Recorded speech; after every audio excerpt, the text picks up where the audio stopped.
Welcome back to Scripter cyber security. आज हम जानेंगे एक मेजर वेब सिक्योरिटी वल्नरेबिलिटी के बारे में जिसका नाम है CSRF, cross site request forgery. ये वीडियो एक क्विक रनडाउन वीडियो होगा जिसमें कि हम CSRF के बारे में इन डेप्थ जानेंगे और साथ ही ये जानेंगे कि ये क्या है, कैसे काम करता है और किस तरीके से इससे बचा जा सकता है। और साथ ही पोर्टसेगर पे अवेलेबल CSRF से जुड़ी कुछ लैब्स को सॉल्व करके देखेंगे ताकि हमें एक प्रॉप क्लैरिटी मिल सके कि ये असल में ये जो वल्नरेबिलिटी है वो किस टाइप की वल्नरेबिलिटी है। इसके साथ हमें इन लैब्स को सॉल्व करने से ये आइडिया भी लगेगा कि कैसे हम इनको फाइंड आउट कर सकते हैं और इससे बच सकते हैं। इसको इसको लाइक हम ठीक कर सकते हैं इस वल्नरेबिलिटी को। स्टार्ट करते हैं हम अपने वीडियो से। जब हम बात करते हैं CSRF की तो सबसे पहला सवाल यही उठता है कि CSRF क्या है? What is CSRF? CSRF यानी कि क्रॉस साइट रिक्वेस्ट फॉर्जरी, जिसका दूसरा नाम है XSRF। ये एक ऐसी वेब सिक्योरिटी वल्नरेबिलिटी है जिसमें कि जो अटैकर है वो यूजर के ब्राउजर को ट्रिक करता है और उससे कुछ अनवांटेड एक्शन परफॉर्म करवा सकता है। लाइक अटैकर क्या करता है कि वो यूजर का सेशन एक्सेस कर सक हाईजैक करके उससे मैलिशियस एक्शन विदाउट उसकी बिना किसी इंफॉर्मेशन के या बिना उसका कंसेंट लिए उस पे करवा सकता है। लाइक वो क्या कर सकता है कि अगर एक अटैकर के पास आपका सेशन आ जाता है, वो उसको चुरा लेता है आपके सेशन को, तो उस पर्टिकुलर सेशन के थ्रू वो उस आपके अकाउंट का टेक ओवर कर सकता है या उसका पासवर्ड चेंज कर सकता है या फिर फाइनेंशियल फ्रॉड कर सकता है आपके साथ या पूरी की पूरी एक वेब सर्विस को डाउन कर सकता है, यानी कि उस पे डॉस अटैक लगा सकता है। अब हम जानते हैं कि ये काम कैसे करता है। तो एक एग्जांपल इसमें हम देखते हैं कि आप एक बैंकिंग पोर्टल पे लॉगिन हैं और उसी सेम टाइम पे अटैकर क्या करता है, आपकी ईमेल पे आपको एक मेल करता है जो कि एक हार्मलेस लिंक उसमें अटैच करके भेजता है। अब वो अटैचमेंट कुछ भी हो सकता है, लाइक एक कोई फनी वीडियो होगा भेज दिया उसने या फिर कोई ऐड भेज दिया या कोई डिस्काउंट वाउचर भेज दिया आपको, कोई एक पीडीएफ फाइल भेज दी।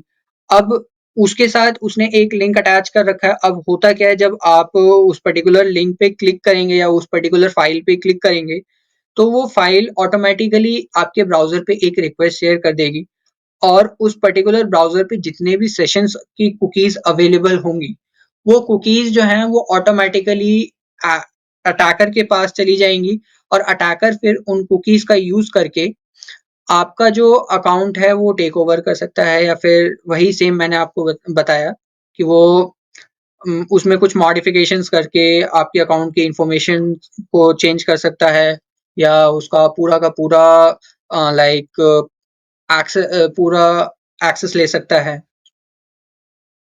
इसके अलावा अब जब हम इतना कुछ जान चुके हैं, एक हमने एग्जाम्पल भी देख लिया है, अब जानते हैं कि ये डेंजरस क्यों है, क्यों ये खतरनाक माना जाता है। CSRF के कुछ सीवियर कॉन्सिक्वेंसेस हो सकते हैं। सबसे पहला, फाइनेंशियल थेफ्ट। अटैकर क्या कर सकता है कि वो किसी बैंक अकाउंट से या ऑनलाइन वॉलेट से कुछ पैसे चुरा सकता है। इसके अलावा डेटा ब्रीच करवा सकता है, जो भी सेंसिटिव डेटा है लाइक पर्सनल इंफॉर्मेशन, चाहे वो आपके पासपोर्ट से रिलेटेड हो, आपके जो कॉन्फिडेंशियल डॉक्यूमेंट्स हैं, जो हेल्थ रिलेटेड आपकी इंफॉर्मेशन है। इसके अलावा जो आपके पासवर्ड्स हैं, अदर इंफॉर्मेशंस हैं जो कि पब्लिकली अवेलेबल नहीं होनी चाहिए, उन सबको क्या करता है वो लीक कर देता है, यानी कि डेटा पूरा का पूरा डेटाबेस ब्रीच कर देता है, लीक कर देता है। इसके अलावा अकाउंट का टेक ओवर ले सकता है और उस पर अकाउंट को टेक ओवर करने के बाद पूरी की पूरी इमेज उस पर्टिकुलर विक्टिम की डाउन कर सकता है। और जैसा कि मैंने स्टार्टिंग में आपको बताया, वेबसाइट डिसरप्शन करवा सकता है, यानी कि डॉस अटैक करवा सकता है। इसके अलावा और भी जो उसमें उस पर्टिकुलर डोमेन में या वेबसाइट में वो अपने खुद के कुछ मैलिशियस कंटेंट को इंजेक्ट करवा सकता है। अब जान लेते हैं इसकी कुछ टाइप्स के बारे में। सबसे पहला है गेट रिक्वेस्ट। अब अटैकर क्या करता है, कुछ फॉर्म्स के थ्रू आपसे कुछ एक्शंस परफॉर्म करा सकता है उसको एक्सप्लॉइट करके। इसमें क्या करेगा कि वो आपको एक अटैचमेंट भेजेगा, लाइक कोई फनी वीडियो उसने भेज दी है जो कि जिसके साथ एक लिंक उसने एम्बेड कर दिया है, और आपको लगेगा कि वो नॉर्मल एक वीडियो है। आप जब उस पे क्लिक करेंगे तो वो क्या करेगा कि आपके ब्राउज़र पे एक रिक्वेस्ट शेयर करेगा जो कि गेट रिक्वेस्ट की फॉर्मेट में जाएगा, और जितनी भी उस पर्टिकुलर ब्राउज़र पे कुकीज़ होंगी उन सबको वो अ, अटैकर के पास फॉरवर्ड कर देगा। और ये जो पूरा प्रोसेस होगा ये बैकग्राउंड में चलता, पूरा प्रोसेस बैकग्राउंड में रन कर रहा होगा, आपको पता भी नहीं चलेगा। और जैसे ही एक बार अटैकर के पास ये रिक्वेस्ट जो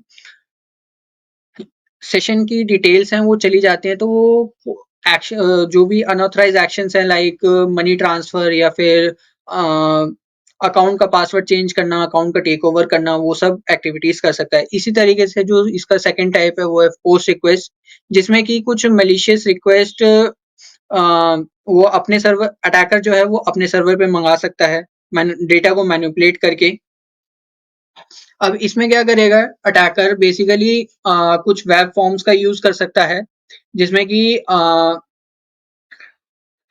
अटैकर आपको कुछ लाइक सोशल मीडिया पोस्ट का यूज के थ्रू आपकी कुछ इंफॉर्मेशन या आपकी जो कुकीज हैं वो चुरा लेगा, और उस पर्टिकुलर चुराई हुई कुकीज से जो सेंसिट या फिर जो कुकीज वो चुराएगा उस या उससे कुछ सेंसिटिव इंफॉर्मेशन निकलवा लेगा।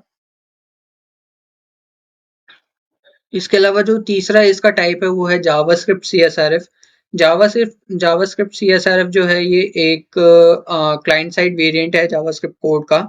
इसमें क्या करता है अटैकर, बेसिकली एक मैलिशियस जावास्क्रिप्ट कोड इंजेक्ट करा देता है एक वेबसाइट, वेब पेज में या वेब एप्लीकेशन में, जो कि दिखने में लेजिटिमेट होता है, यानी कि बिल्कुल जेन्युइन लगता है वो दिखने में।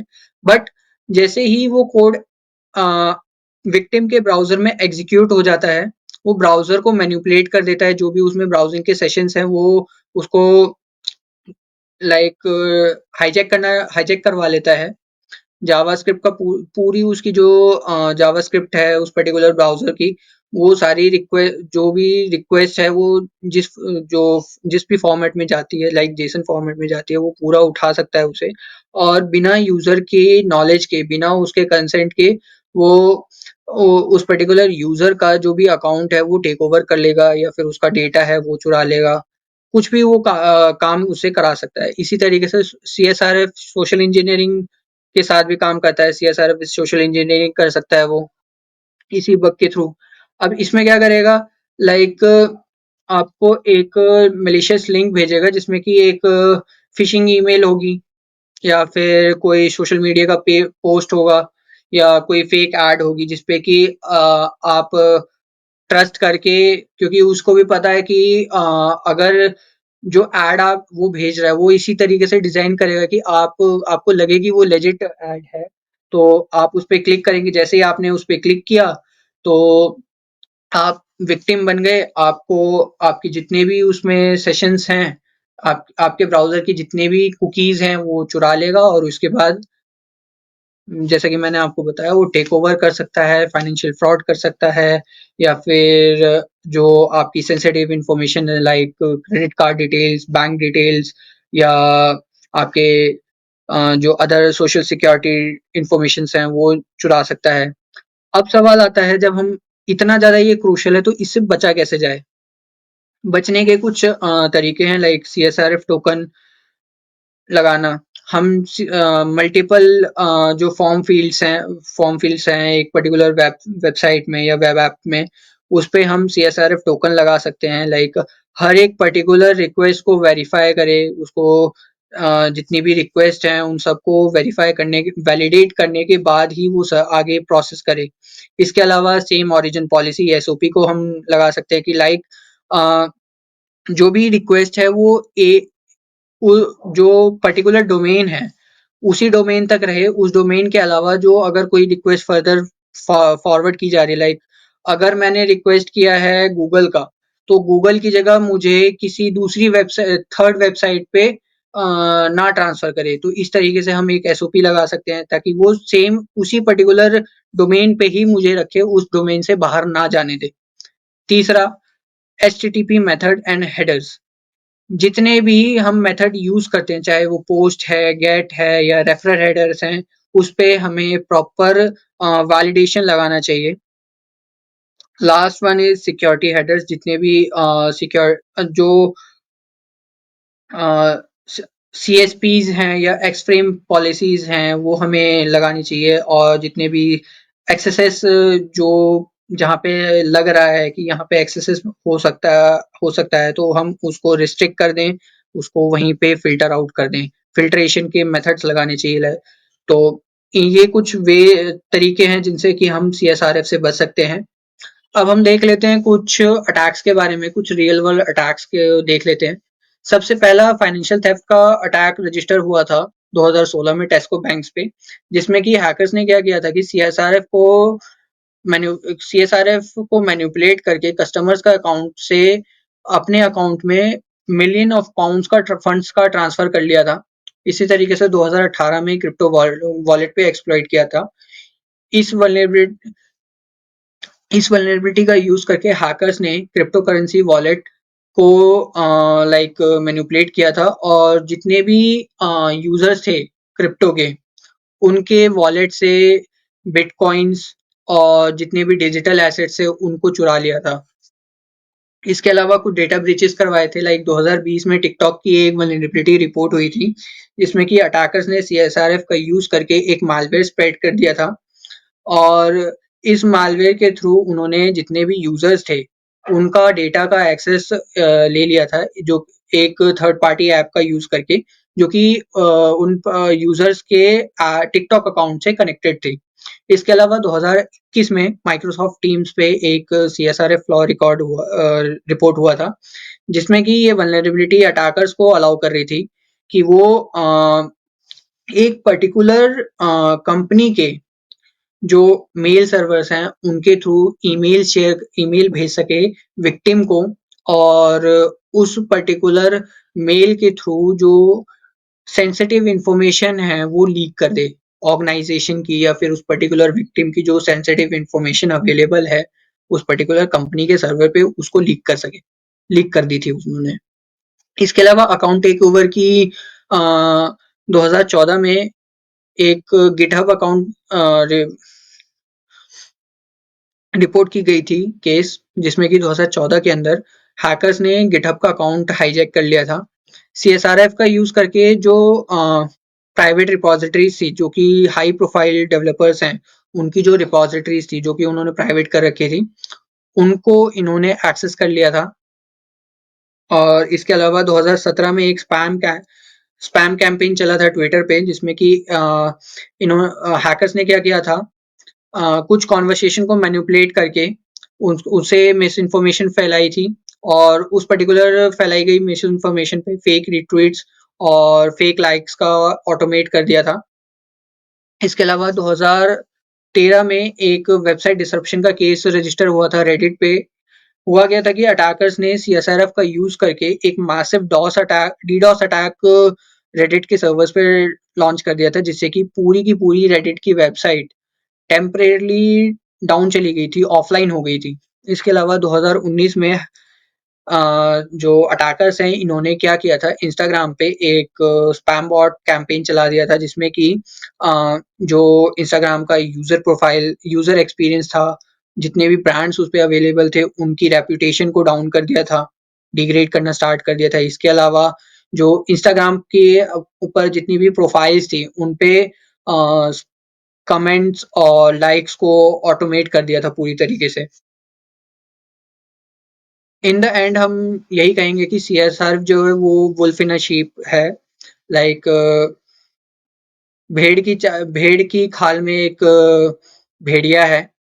अब डेवलपर्स जो हैं वो अपनी एंड से कोशिश करते हैं कि वो अपने जो टूल्स हैं वो बिल्कुल हाई एंड रखें, सिक्योरिटी प्रैक्टिसेस में लगे हुए हैं। बट हमारा भी एक रिस्पॉन्सिबिलिटी बनती है कि जो भी इंफॉर्मेशन हम अपनी जो भी मतलब हम अपने आप को अप टू डेट रखें। हम जो भी शेयर कर रहे हैं इंफॉर्मेशन, जो भी चीज़ हम क्लिक कर रहे हैं, जिस भी पर्टिकुलर लिंक पे हम क्लिक कर रहे हैं, उससे अवेयर रहें कि अगर वो लेजिट है, अगर वो जेन्युइन है तभी हम उस पे क्लिक जाएँ, अदरवाइज़ हम उस उनका एक्सेस ना लें। इसके अलावा कुछ और भी हम स्टेप्स ले सकते हैं, लाइक हम डेवलपर्स को और साथ ही साथ जो सर्विसेज़ के यूज़र्स हैं उनको एजुकेट कर सकते हैं कि भाई आप जो हैं इस ये स्टेप्स ले सकते हैं इस पर्टिकुलर वल्नरेबिलिटीज़ से बचने के लिए, लाइक जो भी हमने अभी स्टेप्स देखे हैं, लाइक कोई भी ऐसे लिंक्स का एक्सेस नहीं करना है हमें जो कि लाइक जेन्युइन नहीं है, या इस तरीके से डिपिक्ट किए गए हैं कि वो जेन्युइन है, बट वो कोई ना कोई मैलवेयर अपने साथ रखते हैं जिससे कि हमें नुकसान हो जाए। और डेवलपर्स को भी अपनी एंड से देखना है कि लाइक जो भी वैलिडेशंस हैं, वैलिडेशन मेथड्स हैं या सिक्योरिटी पॉलिसीज़ हैं, वो टाइम टू टाइम अपडेट होती रहें, इम्प्लीमेंट रहें, ताकि इस वल्नरेबिलिटी से बचा जा सके। तो आज हमने सीएसआरएफ के बारे में सीखा, और अगली वीडियो में हम इसके प्रैक्टिकल डेमोन्स्ट्रेशन को देखेंगे जो कि हम पोर्टस्वेकर की लैब्स पे करेंगे। सो प्लीज़, अगर कोई भी आपका डाउट हो तो आप मेरे से पूछ सकते हैं कमेंट सेक्शन में। Thank you.